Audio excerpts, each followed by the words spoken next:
Hi air signs! Kamusta kayo? Hope you're all doing well and welcome to 1111 Pinoy Tarot. This is a collective reading for Aquarius, Gemini, and Libra. Tingnan natin kung ano yung energy ng person ninyo patungkol sa romantic love situation or relationship.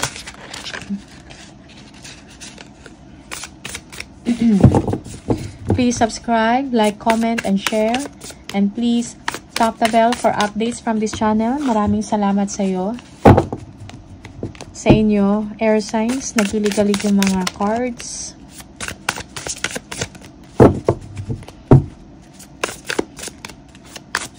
Energy ng person ng air signs. Aquarius, Gemini, and Libra. Okay.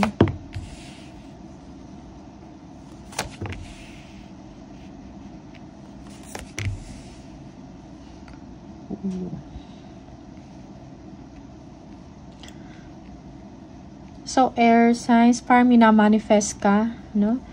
Ng person na to. He or she is dreaming about you.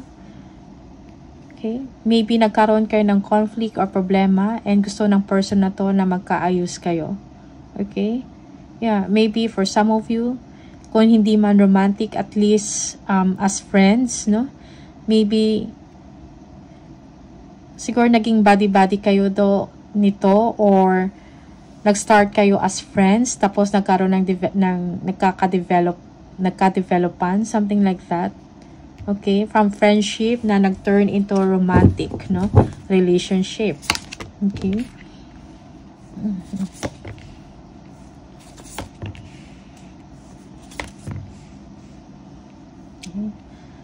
So, you might be dealing with a Gemini or also water signs, Cancer, Pisces, and Scorpio, also earth signs, okay,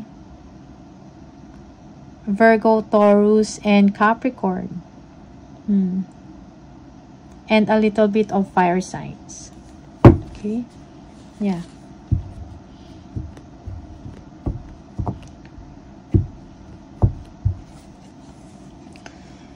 Yeah, for some of you, air signs, you don't know what to do in your situation. Okay? Meron kang gusto, pero parang nahihirapan ka sa person na to. Okay?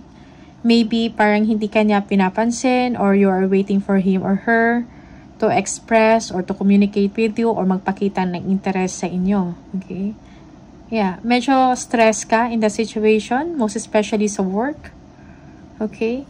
But parang you are working on yourself, no? Most especially sa trabaho ninyo or sa career or sa business, something like that.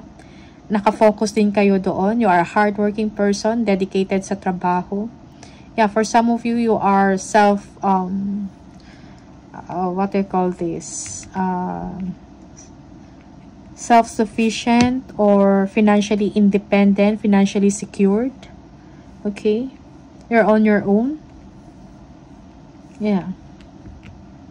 Yeah, meron kang crush for some of you, air sign, but parang feeling mo this person is not interested in you. Merong person dito, no? Okay, for some of you, there is someone maybe a little bit mature, no? And maybe this person wants to work things out with you. Parang minamanifest ka or he or she is dreaming about you or gustong makipag-ayos sa inyo. Okay? At least to have a balanced situation or a balanced relationship with you. Kung hindi man as a lover but maybe a friend, siguro maybe malalim ang inyong pinagsamahan or yeah. Okay? Maybe kayo ay best friends before for some of you. Okay? And now, here, you are dealing with another person.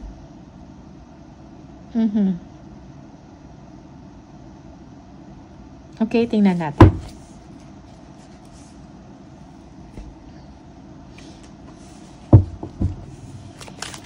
Yeah, for some of you, you were dealing with this person, okay? Crush mo, gustuhan mo, interested ka sa tao na to, but then the situation is complicated. You don't know what to do, merong silent treatment.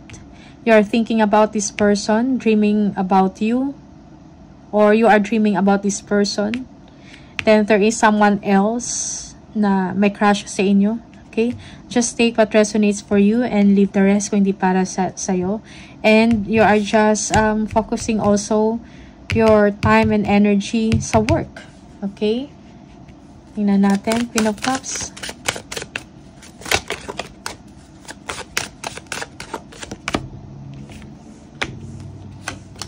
Okay. So, this person, you might be dealing also with a fire signs here. Aries, Leo, or Sagittarius na merong earth sign. Okay? For some of you, this person is a mother figure, something like that, okay? Very nurturing, caring, okay? And intuitive na tao. Yeah. Yung iba sa inyo, this person, well, financially, he or she is doing well, no? Yeah, he or she is a creative person, parang always nag-look forward sa future niya. Okay, maybe this person is, yeah, no, parang may magandang katayuan sa buhay, no, financially well off, no. Yeah, naalala ka ng person na to, and this person is, well, mahal ka ng tao na to, actually. Okay, you may be younger than this person. Air signs, okay? And sa inyong sitwasyon, parang siya yung gumagawa ng aksyon, nagpaplano, no? About meetups or kung ano yung para sa inyong dalawa. Siya din yung parang, maybe planning, no? Siya yung planner, no? Napunta tayo dito or ganito. Ito yung gagawin natin, something like that. And this person is caring, okay? So, definitely this person, parang nagkikare talaga siya sa inyo. Air signs. The Magician.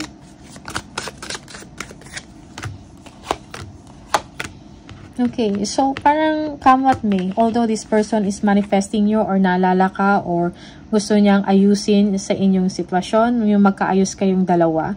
Okay, but also this person is yung, he or she is at a crossroad, no? Whether to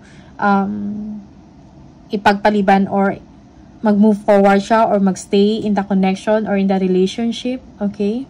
Yeah, he or she is siguro taking chances also, no? Parang open siya sa possibilities na merong communication or magkaayos kayong dalawa. Okay? Yeah. So, this person is nakafocus ngayon sa kanyang finances or sa kanyang career. Okay? Kung meron siyang business, he or she is doing well sa kanyang negosyo or trabaho or sa kanyang finances. So, parang itong person na to is come what may, no? Kung anong para sa kanya. Okay?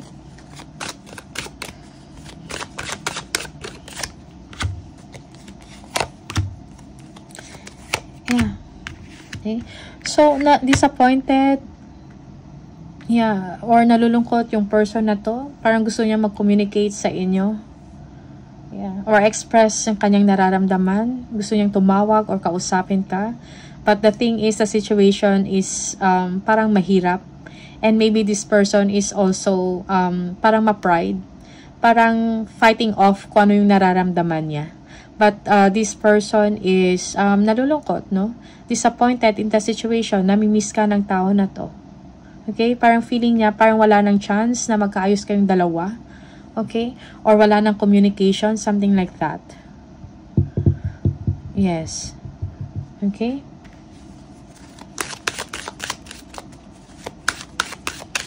Six of Cups, tingnan natin. Yeah, so the situation is complicated, no? And maybe this person is just parang nag-aantay na lang kung, well, kung ano yung ibibigay ng universe, no? Sa inyong dalawa, okay? Yeah, merong hindi ganun ka smooth, no? Yung connection or relationship, or yeah, for some of you, walang communication, or kung mag-usap man kayong dalawa, merong disagreement talaga, or merong disputes, and this is something na ayaw mo. Or, well, this is something also na yung person is ayaw niyang mangyari to. Okay? Yung disputes and disagreements. Okay? Just take what resonates for you. Minsan, reverse yung roles, no? Reverse or baliktad yung role. Okay? Yeah, situation is complicated. Yeah, yung iba sa inyo, may mga tao na nangingialam, or may mga ibang tao na involved. Okay? And stress, no? Stress yung relationship na to, or connection na to. And, you know, parang it's, for this person, is hayaan niya na lang kung ano yung meron or ano yung status ngayon. Okay? Yeah. So, nilelet go niya. Nilet go niya kung, kumbaga, wala din siyang magawa in the situation. Although, gusto, mahal ka ng person na to, no? Gusto niya magkaayos kayo, mayroong communication, okay? Parang balance ang connection sa isa't isa, no? Open communication, something like that. But then, parang, merong parang, sa tao na to, feeling niya parang, wala lang, kumbaga, hindi na ganun ka posible, something like that, no? Parang walang way, because this person also, meron din siyang pride. The Hangman, yeah, complicated. May merong conflicts, and this is something na ito yung nagbibigay ng burden sa inyo. So, yung tao na to is just, you know, hayaan nyo na lang kung anong mangyari sa mga susunod sa inyo, when it comes sa inyong dalawa. Okay? He or she is just leaving it to the universe, kumbaga. Okay? Yeah. Okay. You are spying or stalking air signs, no? Kung ano nangyayari sa situation na to, or sa person mo. Siguro naalala mo yung mga moments ninyong dalawa. Okay? Yeah.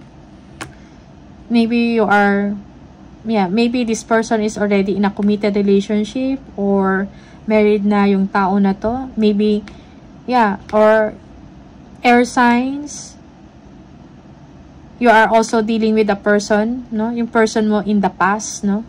Person from the past, kumbaga. Okay? Yeah.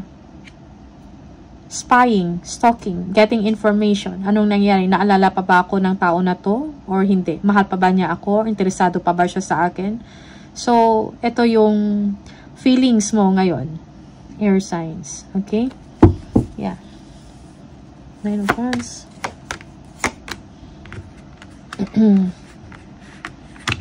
Yeah, you might be dealing with a Leo for some of you, with a little bit of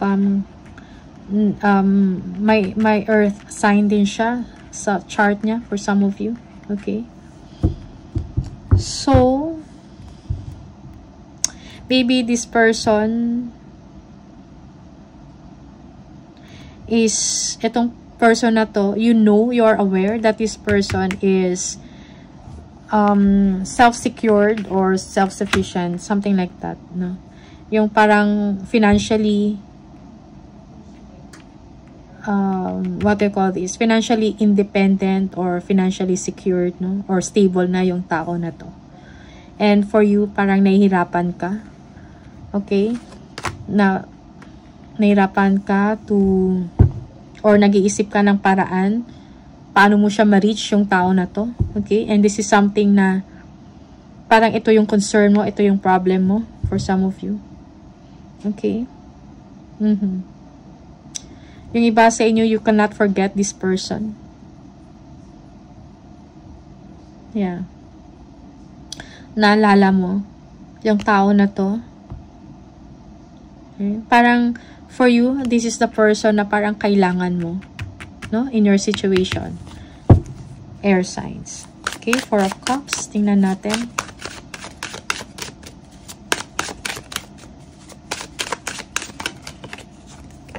Four of Cups. Okay.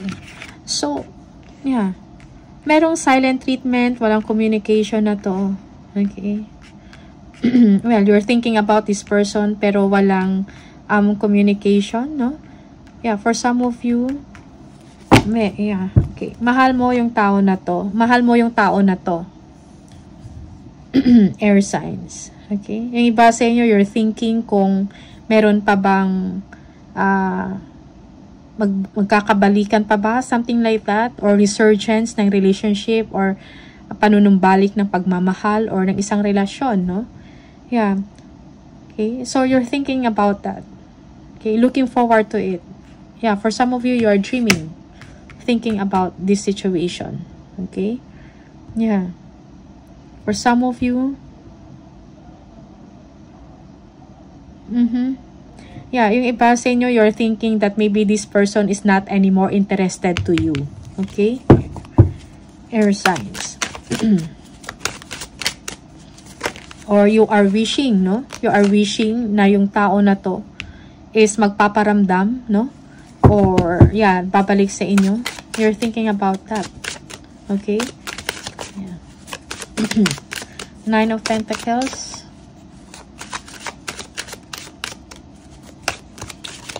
Okay. Merong iba dito, no? Air signs, merong may gusto sa inyo, pero iba yung iniisip mo.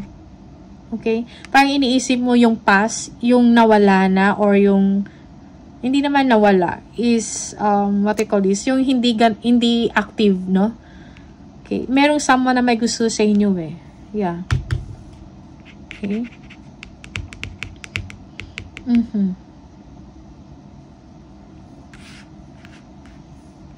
Yeah. Maybe you are dealing also with someone na parang nahirapan ka sa isang sitwasyon or sa inyong relationship, no? You're thinking about na parang ang gulo or nasistress ka sa situation, okay? And you are still thinking about the past. Okay? Yeah. Yung iba sa inyo, merong realization or na that you really love the person, no? Na from the past. Okay? For some of you.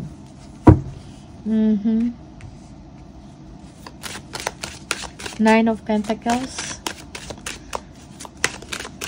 Yeah, feeling mo wala kang magawa sa isang sitwasyon. Yung iba sa inyo, you're going to make a decision, no? You need to make a choice. You need to make a decision. Yung iba sa inyo, siguro tingnan mo din yung tao na may gusto sa inyo. For some of you, maybe, yeah, maybe this is something na hindi mo pa nakikita sa ngayon. And later on, magkakaroon ng realization sa part mo na, okay, I think this is the person that I need or that I want. Okay? Yeah. Because right now, you are dwelling sa past, no? Yeah, maybe this is a past person up here. Okay? And merong tao na bago na may gusto or interesado sa inyo, pero hindi mo binibigyan ng pansin. Okay? Kasi parang naka-ano ka doon sa past. Okay? Hindi mo makalimutan, naalala mo, namimiss mo yung past. Maybe this person also na yung sa past na yan is already in a committed relationship or or already married, no? For some of you. Okay? Nine of Pentacles. The Empress. Okay. You are working on yourself, no? Kung ano man yung mga past experiences ninyo, mga conflicts, no? Sa relationship. Parang iniiwanan mo na yan. Okay? You want peace of mind. You want na, parang sa ngayon, gusto mo na makafocus sa sarili mo, no? The Empress. And you are someone na, you are, you know, parang you are taking care of yourself, no? Finances mo, yung physical mo na, physically, you are looking good, no? Blooming, glowing, okay? And you want to leave the past behind, okay? You want peace of mind, no? Yeah. Parang gusto mo na iwanan yung nakaraan, or yung mga hindi magandang pangyayari in the past. Okay? Kasi you want calmer waters. Yung gusto mo yung peace of mind. Gusto mo yung parang ganun. Yung iba sa inyo, new chapter, no? New chapter to. Okay? Yun yung gusto mong gawin sa ngayon. Mag-focus na lang sa sarili mo. Mag-focus sa trabaho mo, sa finances mo, career, sa creativity, if you have, kung meron ka mga creative projects, no? Yeah. Or, you are also someone that is artistic. Okay? Yeah. Yeah, okay. So, yeah, for some of you, when it comes sa business or sa trabaho mo, sa creative project, something like that, or business venture mo, or creative venture, you are doing well, no? And parang nakatuon na yung focus, nakatuon na yung attention mo at nakafocus ka na ngayon sa work mo, sa sarili mo. Okay? You are developing yourself, you are gaining confidence, no? Sa sarili mo, and you are someone that is attractive, no? Yeah, and nurturing at the same time. Okay? Charming for some of you, intelligent. Okay? So you are confident, no, sa sarili mo, yung parang okay na sa'yo na parang ikaw lang mag-isa. Okay? Yung parang independent, no? Yeah.